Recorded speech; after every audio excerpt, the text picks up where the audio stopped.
ओम नमः शिवाय। महायोगी भगवान शंकर को प्रातः स्मरण करते हुए आज हम अष्टांग योग की तृतीय सीढ़ी आसन की चर्चा करेंगे। आसन किसे कहते हैं?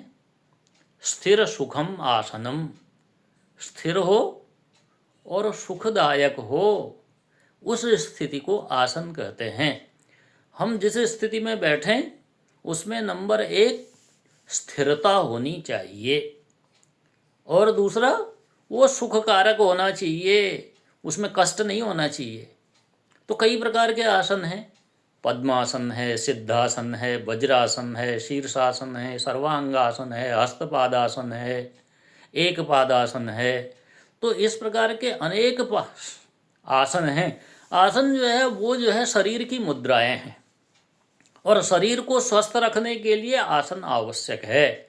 लेकिन आसन की शर्त यह है कि जिस भी स्थिति में हम जो भी आसन हम लगाएं, मान लिया हमने पद्मासन लगाया, तो पद्मासन में हम वो पद्मासन सिद्ध तभी माना जाता है जब वो पीड़ादायक नहीं हो और वो स्थिर हो। उसमें हमारी जो पीठ है, जो स्पाइनल कॉर्ड कहते हैं, वो बिल्कुल जो है सीधी होनी चाहिए। शरीर में किसी तरह का कंपन नहीं होना चाहिए और किसी प्रकार का दर्द भी नहीं होना चाहिए, तभी वह आसन सिद्ध माना जाता है।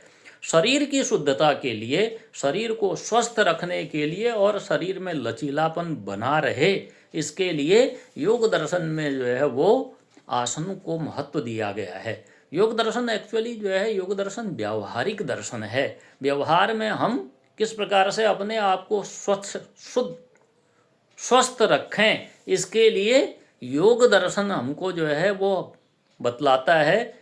इसलिए आसन भी उतने ही आवश्यक हैं जितने यम नियम आवश्यक हैं। यम नियम के बाद तीसरी सीढ़ी है आसन और चौथी सीढ़ी है प्राणायाम।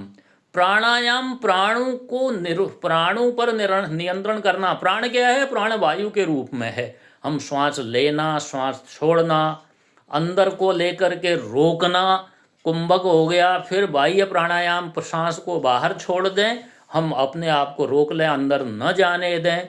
एक नाक से सांस लेना, दूसरे से छोड़ना, ये अनुलोम विलोम कई प्रकार के प्राणायाम हैं। तो आसन के बाद अगली स्थिति आती है प्राणायाम। बस इतना ही योग नहीं है, आसन और प्राणायाम ही नहीं है। यम नियम आसन प्राणायाम, ये 4 सीढ़ियाँ हमने आपको बता दी है। अब आगे और चर्चा करेंगे। धन्यवाद।